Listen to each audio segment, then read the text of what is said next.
Monsoon सत्र का ये समापन हुआ है। गत 22 अगस्त से आज तक चले इस सत्र में कुल 4 सिटिंग हुई, जिनमें 21 घंटे से अधिक सकारात्मक चर्चा वो हुई है। मानसून सत्र के पहले दिन पूर्व राज्यपाल सत्यपाल मलिक जी, पूर्व विधायक श्री इंदर सिंह जी नैन व हरिराम वाल्मीकि जी, स्वतंत्रता सेनानी श्री मंगल सिंह जी, हरियाणा के शहीदों, पहलगाम जम्मू और कश्मीर में आतंकी हमले तथा अहमदाबाद विमान दुर्घटना में मारे गए लोगों व सदन के सदस्यों के दिवंगत रिश्तेदारों को श्रद्धांजलि दी गई। मित्रों, इस मानसून सत्र में 9वें पातशाह, जिन्हें हिंद की चादर श्री गुरु तेग बहादुर जी के 350वें शहीदी वर्ष पर भी प्रस्ताव पारित किया गया। मानसून सत्र में हमारे विधायकों द्वारा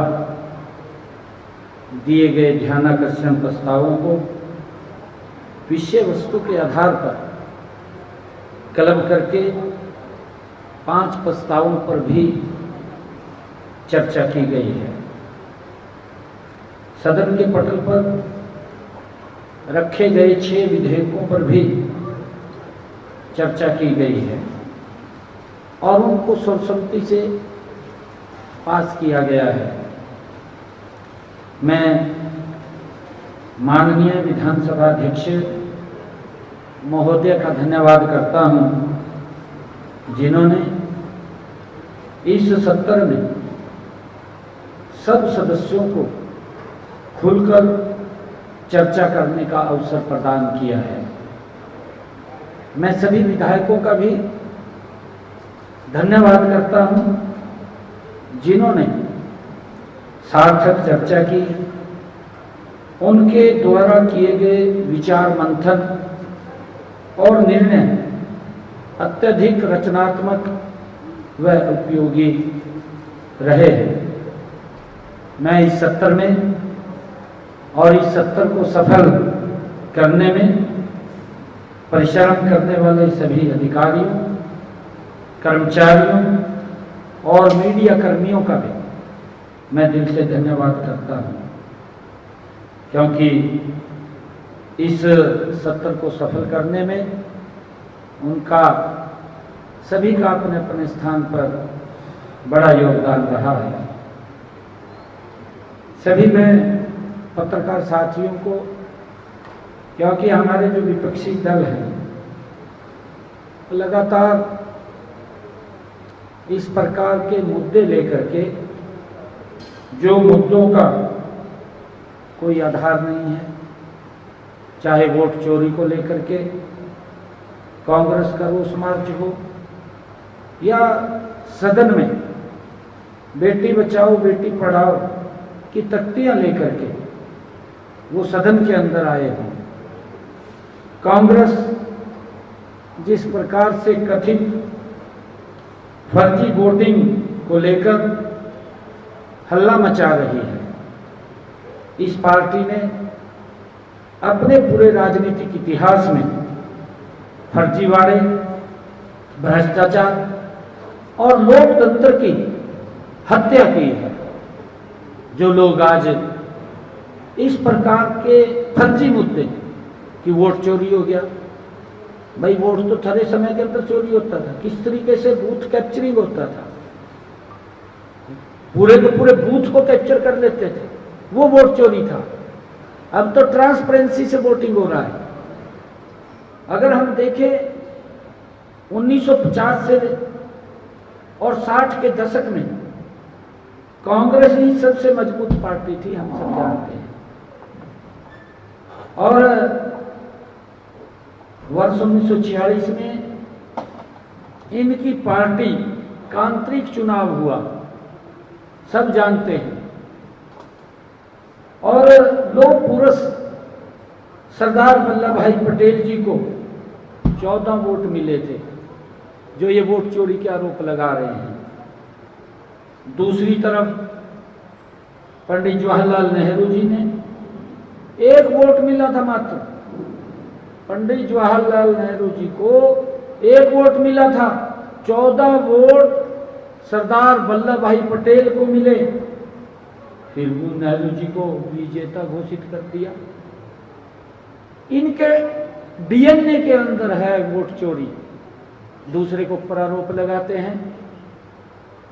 असली बूथ कैप्चरिंग तो यही थी कि 1 वोट वाले को विजेता घोषित कर दिया, जो 14 वोट जिसको मिले उसको कह दिया भी आप बाहर हो गए, हार गए। ये इनके समय के अंदर था, ये खेल चलता है इनके समय में। दरअसल वो खेल अब बंद हुआ है, और बंद हुआ है कहीं ना कहीं इसकी पीड़ा ये निकाल रहे हैं। वोट चोरी हो गया, रोष मार्च निकाल दिया। मैं एक उदाहरण भी आप लोगों को देना चाहूंगा कि वर्ष 2009 के विधानसभा चुनाव में हमारे हरियाणा के ही, इनको यही नहीं पता, इन्हीं की सरकार का विषय है, जो लोग तख्तियां उठा के वोट चोरी की घूम रहे हैं। वोट चोर का गद्दी छोड़, बता, ये बातें करते फिर रहे। भाई वोट चोर तो हम ही थे, और तो कोई नहीं है। और ये माननीय कोर्ट ने साबित किया है। इन्हीं के कार्यकाल की मैं बात बताता हूं। 2009 के विधानसभा चुनाव में सुखबीर कटारिया बोगस वोटिंग मामला खूब चर्चा में रहा है। कौन नहीं जानता उसको, पूरा प्रदेश जानता है। वोट चोर तो ये थे। आजकल उनका बेटा युवा कांग्रेस का प्रदेश अध्यक्ष बना हुआ है, आज भी बना हुआ है। श्री सुखबीर कटारिया पर आरोप मुख्य रूप से फर्जी वोटर आईडी कार्ड और झूठे दस्तावेजों का इस्तेमाल करके मतदाता सूची में हेर फेर करने पर लगे थे। कौन नहीं जानता उसको, सभी जानते हैं। और वर्ष 2009 में मतदाता जागरूक मंच नामक एक एनजीओ ने याचिका दायर की, जिसमें आरोप लगाया गया कि कटारिया जी और अन्य कई लोग गुरुग्राम चुनाव परिणामों को प्रभावित करने के लिए फर्जी वोटर आईडी कार्ड बनाने और इस्तेमाल करने में शामिल है, उसके ऊपर आरोप लगा। और इसी मामले में 2013 में एक जिला अदालत के निर्देश पर कटारिया जी के खिलाफ 1 नहीं 2 एफआईआर दर्ज हुई, 2 एफआईआर। फिर वोट चोरी कौन कर रहा? वोट चोरी तो कांग्रेस ही कर रही है, और ये अपने आप पाक साफ बन रहे हैं। मैं तो ये कहना चाहूंगा कि कांग्रेस की हालत देख करके कि हाथी के दांत है, खाने के और दिखाने के और, ये तो वो हालत है कांग्रेस की। दरअसल कांग्रेस को पता नहीं किसने स्क्रिप्ट लिख करके इनके आका को दिया, और ये उसको उठाए घूम रहे। वोट चोरी होगी कहा? वोट चोरी नहीं हुए, इनकी जो करतूत थे उसके कारण वोट चोरी हुए। जिस प्रकार के इनके काम थे, देश की जनता जानती है कि ये वही कांग्रेस पार्टी है जिसने आपातकाल लगा करके लोगों के संवैधानिक अधिकारों का गला घोट दिया था। ये कौन नहीं जानता? ये वोट चोरी की बात कर रहे हैं। सबसे बड़े वोट चोर अगर कोई है, कांग्रेस पार्टी है। कांग्रेस पार्टी सबसे बड़ी वोटों की चोरी की है। उसने लोकतंत्र का गला घोटा है। लोकतंत्र का तो गला घोटा। कांग्रेस ने भी प्रेस कहीं छाप ना सके, उसके भी गले को दबाने का काम कांग्रेस ने किया था 1975। आपके सामने है, पाबंदियां लगा दी थी प्रेस के ऊपर भी, प्रेस का भी गला घोट दिया था। लोकतंत्र का तो घोटा ही था। सबसे बड़े चोर अगर कोई हैं, ये कांग्रेस ही सबसे बड़ी चोर है वोटों की। नरेंद्र मोदी जी आज देश को गति से आगे बढ़ा रहे हैं, ट्रांसपेरेंसी तरीके से काम कर रहे हैं। अगर देखें इनके समय में क्या क्या हालात थे, सब जानते हैं। इसी पार्टी ने हर चुनाव में किसी न किसी रूप में कांग्रेस ने धांधली करने का इतिहास रचा है, सब जानते हैं। हरियाणा की जनता जानती है कि कांग्रेस सरकारों के समय में बूथ कैप्चरिंग, लाठी डंडों से दबाव, शराब और पैसे बांट करके वोट खरीदना, ये कांग्रेस की फितरत थी। ये काम तो करते नहीं थे। ये तो सोचते थे कि जब चुनाव आएगा दारू पिला देंगे, पैसा बांट देंगे, वोट खरीद लेंगे। करते थे काम ये वोट चोरी होता था। ये कांग्रेस के समय में नहीं, कितना ये तो इसी प्रकार से सोचते थे भी हम वोट को चोरी करके जीत लेंगे। आज वो मोदी जी ने उस चोरी को बंद किया है। इनको पीड़ा हो रही है, आज तख्तियां ठा ठा के घूम रहे हैं इधर उधर, अपना कार्यकाल नहीं देख रहे। ये वही कांग्रेस है जो फर्जी वोटिंग के झूठे आरोप लगा रही है। ये कांग्रेस भी आज वो कांग्रेस नहीं रही। ये कांग्रेस भी फर्जी कांग्रेस है आजकल, क्योंकि काम कुम तो ये भ्रष्टाचार घोटालों के अंदर ज्यादा विश्वास इनका था। तो घोटाले करते थे भी वोट खरीद लेंगे, वोट चोरी कर लेंगे। ये वही चोरी होती थी वोटिंग की। और मुझे बड़े दुख के साथ ये कहना पड़ रहा है कि इनके समय में जो आदरणीय प्रधानमंत्री जी नरेंद्र मोदी जी हरियाणा के अंदर जो 22 जनवरी 2015 को एक विशेष कार्यक्रम लेकर के हरियाणा की इस ऐतिहासिक पवित्र भूमि पर आए थे। हमें भी चिंता थी बेटी बचाओ बेटी पढ़ाओ को लेकर के। यही थे कांग्रेस के लोग, इन्हीं की सरकार थी। हरियाणा प्रदेश को मैंने कहा है विधानसभा के अंदर भी, परंतु मुझे दुख है ये बेटी बचाओ बेटी पढ़ाओ की तख्तियां लेकर के आए। किस मुंह से लेकर के आए? ये हरियाणा प्रदेश का आज लोग इनकी बदतमीजी कर रहे हैं कि थरे समय के अंदर बेटियों को किस तरीके से कोख में मार दिया जाता था। ये कन्या भ्रूण हत्या के लिए हरियाणा प्रदेश को कलंक था और इनकी सरकार थी। और ये बेटी बचाओ बेटी पढ़ाओ की तख्तियां लेकर के खड़े हो गए। इनको देखना चाहिए कुछ ना कुछ भी हम क्या कर रहे हैं। कांग्रेस ने बेटियों के लिए अपने कार्यकाल में क्या किया है ये तो बताने का काम करते भी हमने ये काम किया, तख्तियां लेकर के आ गए। कांग्रेस ने जब वे 2014 में सत्ता छोड़कर गए तो प्रदेश में लिंगानुपात 871 था, पूरा प्रदेश जानता है। और मोदी जी आए यहां पर, इनको तो अधिकार ही नहीं है ये बेटी बचाओ बेटी पढ़ाओ की फटियां उठा करके घूमे। अगर इन्होंने कुछ बेटियों के लिए किया होता तो ये बताएं। अच्छा लगता है ये फटियां उठा करके आए हैं। आदरणीय मोदी जी ने उस बात को समझा, उस पीड़ा को समझा, उस दर्द को समझा और मोदी जी स्वयं बेटियों को बचाने के लिए हरियाणा की भूमि के ऊपर आए और उस कलंक को धोया जो कलंक हरियाणा के ऊपर लगा हुआ था, बेटियों को गर्भ में मारने का।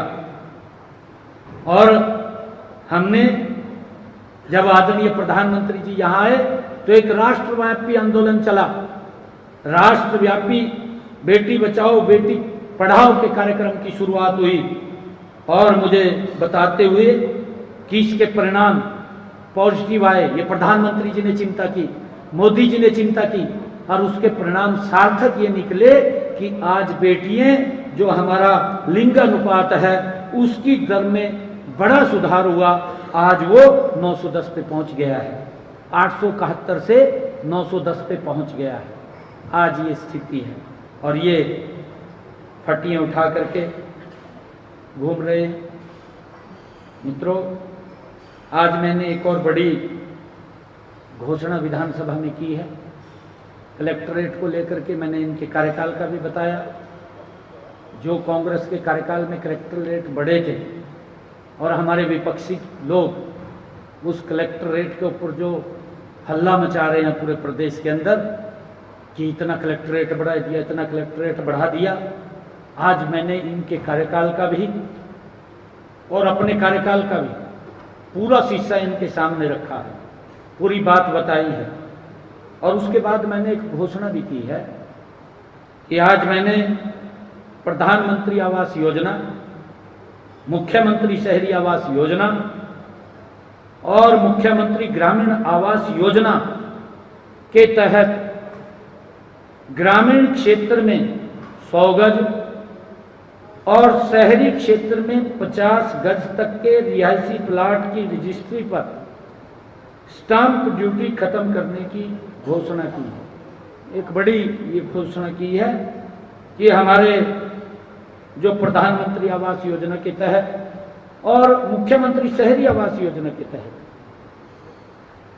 और मुख्यमंत्री ग्रामीण आवास योजना के तहत जो क्षेत्र में 100 गज और 50 गज के प्लॉट हैं उनकी स्टैंप ड्यूटी मैंने खत्म करने की घोषणा भी की है।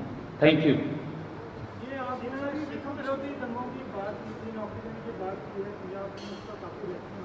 क्या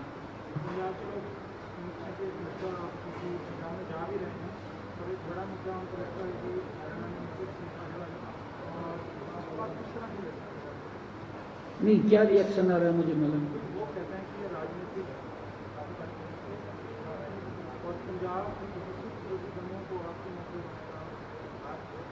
वो मौजूदा सरकार चुनाव से जोड़ा जा रहा है कि अब चुनाव नजदीक है पंजाब में, वो विपक्षी दल जोड़ रहे हैं, सरकार जोड़ रही है। नहीं, वो मैं समझ गया। देखिए, उनका अपना विषय है और मैं आपको एक बार बात, आपने विषय छेड़ा है क्योंकि ये बड़ा हार्ट को टच करने वाला विषय है। मैं लगातार बोलता रहा हूं, मैं ये बोलता रहा हूं कि हम तो पंजाब के छोटे भाई हैं। हम आज भी अलग नहीं हैं, आज भी एक छत के नीचे रह रहे हैं। आप खड़ा हो ना, मैं एक ही छत के नीचे पंजाब भी है और हरियाणा भी है। हमारा प्रांगण भी एक ही है, बेड़ा बोलते हैं जिसको, हमारा बेड़ा भी एक है, हमारी छत एक है। अरे भाई हैं, अलग होते हैं परंतु दीवार आज भी एक है, बेड़ा एक है, आज भी अलग नहीं है। हमारे गुरुओं ने जो हमें शिक्षा दी है, ये सारा ही पंजाब था। समय समय के ऊपर हमारे गुरु वो अलग अलग क्षेत्र में भ्रमण करते रहे हैं और जहां जहां पर भी हमारी सभी पातशाहियां, हमारे गुरु वो आए हैं, हम सबका ये फर्ज है कि हम गुरुओं के उन दिखाए हुए मार्ग के ऊपर आगे चलें। और मेरे लिए तो बहुत ही गर्व की बात है कि गुरु तेग बहादुर जी का 350वां शहीदी दिवस हमने विधानसभा के अंदर एक रेजुलेशन पास किया और पास करके सारे सदन ने, सारी विधानसभा ने, हमारे सभी हाउस ने एक मुश्त ये कहा कि हम गुरु तेग बहादुर जी के 350वें शहीदी पर्व को हर्षोल्लास के साथ मनाएं।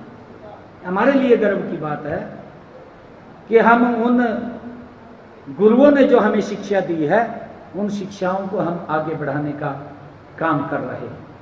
और मुझे, क्योंकि बड़ा अत्याचार सिख समाज के ऊपर हुआ है, मैंने अपने वक्तव्य के अंदर ये भी बात बोली है कि अलग अलग समय के ऊपर सरकारों ने अपनी यथास्थिति के अनुसार उनकी हेल्प की है।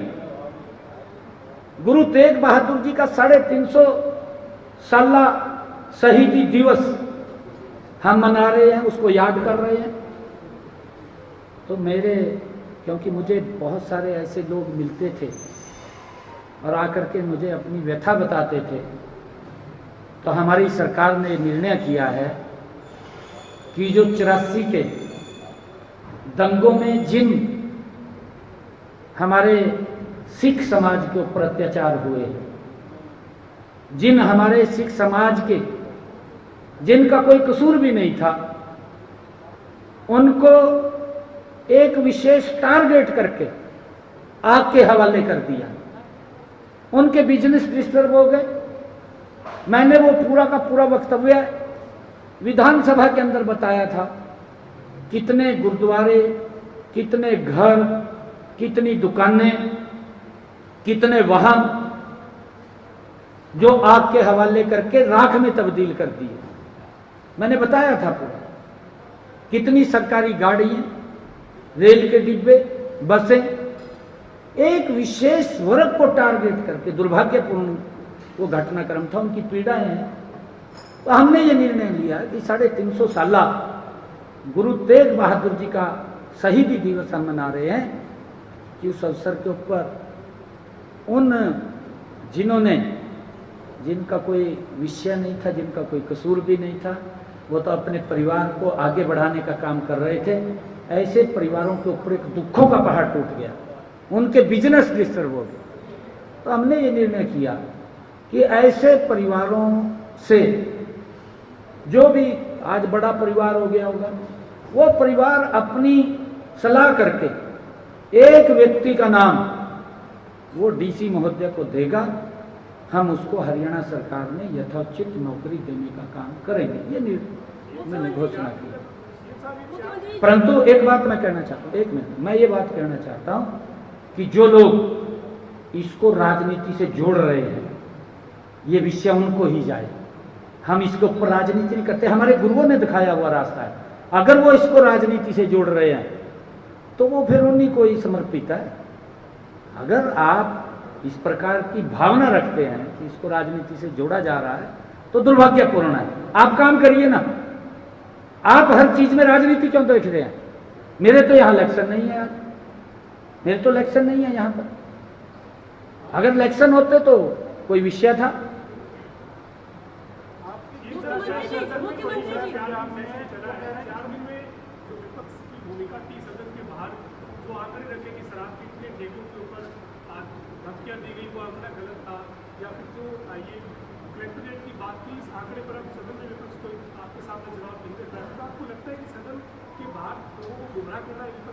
बिल्कुल गुमराह कर रहा है। एक तो मेरा आग्रह यह है कि सदन में से ही कांग्रेस के वरिष्ठ नेता ने, आपने सुना होगा, क्या सुना है बताओ मेरे को, क्या कहा उसने? नहीं, कलेक्टरेट को लेकर हैं, चाहे आप अच्छा भी फैसला कर रहे हैं, हमारा विरोध। फिर ये बात कही है, हाँ कहा चाहे आप अच्छा भी कर रहे हैं। ये मोदी जी कौन सा बुरा थोड़ी कर रहे हैं, देश को आगे बढ़ा रहे हैं। लोकसभा नहीं चलने देते, अरे सारे फैसले मोदी जी अच्छे कर रहे हैं, देश को किस गति से आगे बढ़ा रहे हैं। अरे आज तक आजादी के बाद इतनी गति से देश नहीं बढ़ा। अरे उसका पास विजन है, उसके पास नीति है। आज पूरी दुनिया भारत की जय जयकार कर रही है। इन्होंने ये भी एक शब्द कहा था बीच में कि हम यही तो बात कह रहे हैं कि अधिकारी हैं जो वो गुमराह करते हैं। मगर आपको करते होंगे वो गुमराह, मैंने कहा, जवाब दिया। परंतु आज शासन भी वही है, प्रशासन भी वही है। एक चेहरा बदला है, मोदी आया, पूरा देश बदल दिया।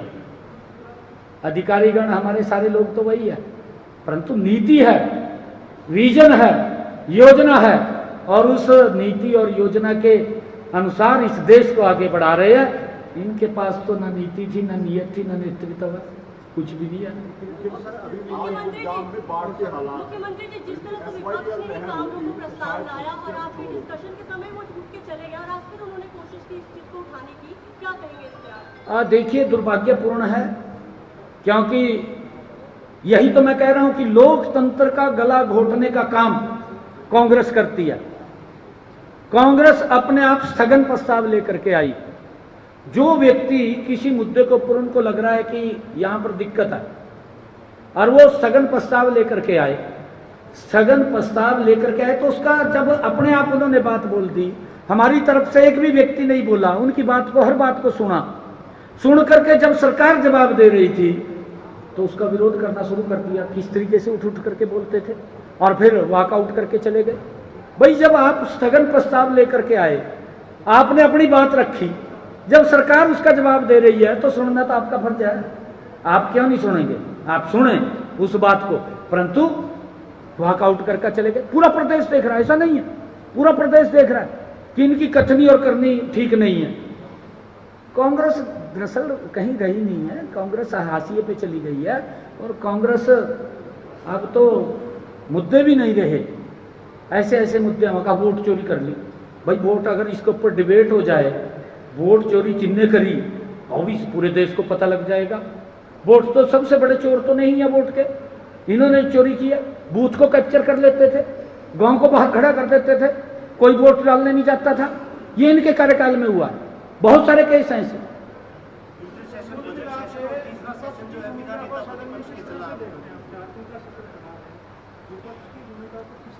अब विपक्ष के पास मुद्दा नहीं था, कोई झूठ का पुलिंदा था, वो गढ़ के राहुल गांधी ने दे दिया और उसने परोस रहे ने बस बेचारे। इनमें भी क्या करें, इनके पास कुछ है तो नहीं करने, परोस रहे बस।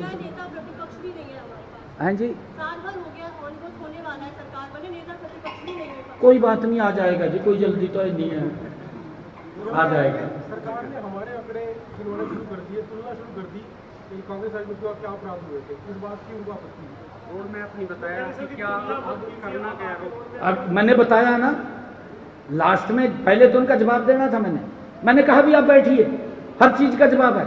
आज भी जब मैं कलेक्ट्रेट के ऊपर कह रहा था कि एक एक चीज का जवाब है, फिर लास्ट में क्या कहा, सुन करके कि हाँ ठीक है, ये बात उन्होंने कही। और फिर ये कहा हमारा तो विषय ये है कि आपके अच्छे फैसले का भी हम विरोध करेंगे। यही बात कही।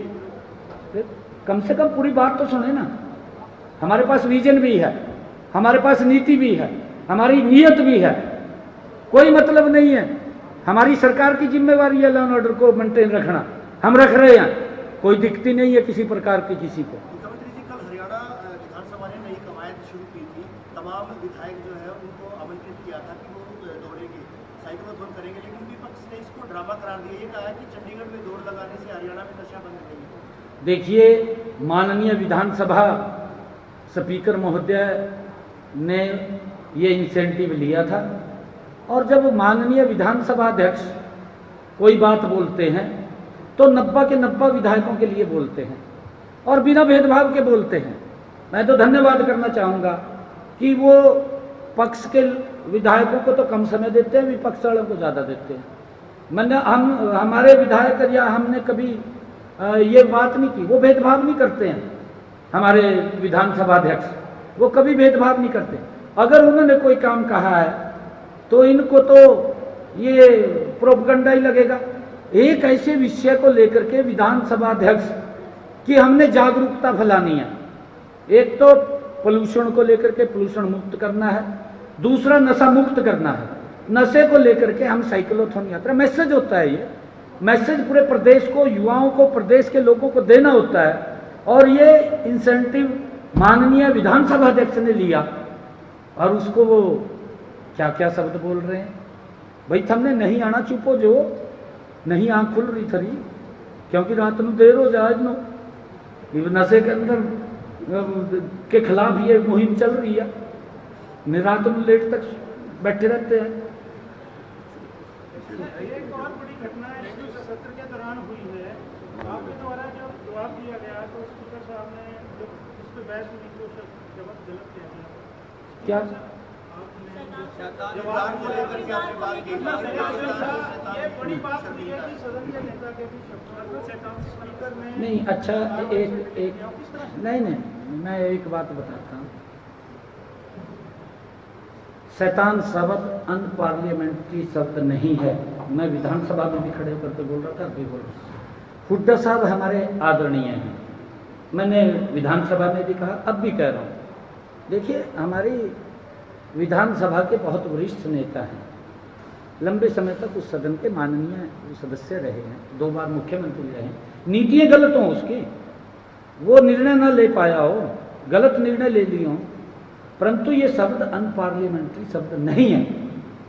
शैतान, मैंने उदाहरण भी दिया, मेजर शैतान सिंह जो रेजांगला जो यूनिट थी वो उसके हेड थे, और उसने डट करके एलओसी के ऊपर चाइना के जो सैनिक थे मौत के घाट उतारा उसने, डरते थे उसके नाम से। और शैतान तो हम अपने बच्चे को भी बोल देते हैं कई बार, अरे वो शैतान नहीं कर रहा है तो साइड में कहते हैं ना, अनपार्लियामेंट्री शब्द नहीं है। शैतान का नटखट होता है इसका मतलब, नटखट ये भगवान श्री कृष्ण जो बोलते हैं ना नटखट, ये पता नहीं इन्होंने, मुद्दा नहीं है ना जी, दरअसल मुद्दा हो तब तो बात करें, कहीं ना कहीं तो कुछ तो काटना था।